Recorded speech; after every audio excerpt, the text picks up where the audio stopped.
नमस्कार मित्रांनो, आज मी तुमच्यासाठी एक भयकथा घेऊन आलो आहे। या भयकथेचे अजून बरेचसेच भाग येणार आहेत। हा फक्त त्याचा एक टीजर आहे। कथेचे नाव आहे बाभळ एक भयकथा। चटचट कातडी चपलीचा आवाज करत रामा एकटाच त्या पाऊल वाटेने घराकडे निघाला होता। रात्रीचे 12 वाजून गेले होते। दिवसा जरी त्या वाटेने जायचे म्हणले तरी कोणाची हिंमत होत नव्हती। जवळची वाट म्हणून रामा त्या वाटेने निघाला होता। लांब लांबपर्यंत नुसता काळोखच दिसत होता। किरणीच्या वाड्यातून जाणारी ती वाट आणि त्याच वाटेला ते भयानक बाभळीचे झाड। त्या झाडाची कल्पना मनात येताच रामाच्या अंगावर सर्रकन काटा आला, पण नाईलाज म्हणून रामा त्या वाटेने पुढे जात राहिला। काळोखाच्या जाळ्यामुळे वाट काही स्पष्ट दिसत नव्हती। त्याच्या हातात विजेरी म्हणजे बॅटरी टॉर्च होती, पण त्याचा प्रकाशही मंद झाला होता। मात्र त्याच्या काळजाची धडधड त्याला सांगत होती की तो त्या बाभळीच्या जवळ आला आहे। रामा किरणीच्या वाड्यात उतरला। वाड्याच्या काठावरती ती बाभळ होती। रामा भीतीने लटलट उडत होता। संपूर्ण अंग घामाने भिजलेले होते। सुचेल त्या देवाचे नाव पुटपुटत तो पुढे चालत होता। अखेर तो वडा वर चढून त्या बाभळीजवळ पोचला होता।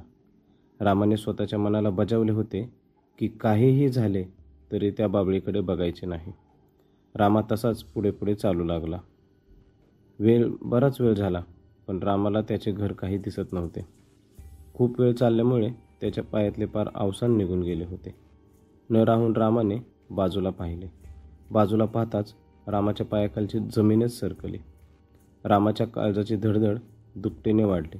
संपूर्ण अंग थरथरू लागले। हातातली विजेरी हातातून निसटून खाली पडली। डोळे उघडे ते उघडेच राहिले, कारण रामा त्या बाभळीपाशीच होता। रामासमोर चक्क ती बाभळ होती, पूर्णपणे सुकून गेलेली काळ्या कुट्ट रंगाची ती बाभळ। बाभळीचा आकार जणू एका भल्या मोठ्या राक्षसागत दिसत होता।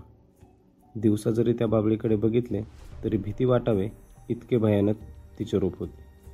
रामाला काहीच कळेना। बाभळीपासून जाऊन रामाला बराच वेळ झालता, तरीसुद्धा तो अजून बाभळीजवळच होता।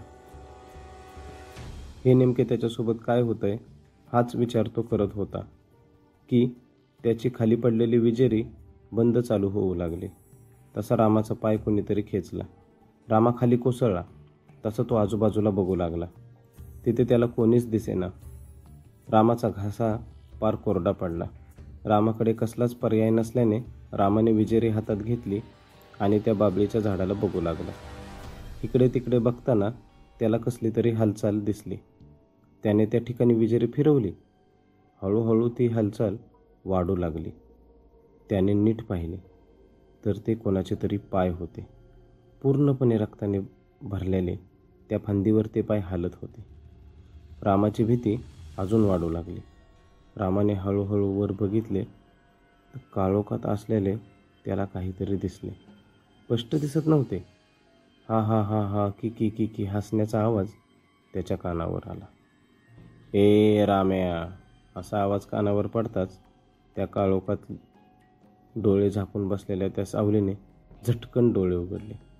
तसा रामा पळत सुटला। रामगा रामगा रामगा म्हणत तो धापा टाकत पळत होता। अखेर जनावरांच्या गोट्यात येऊन तो शेवटचे रामगा असे म्हणाला आणि धडकन कोसळला।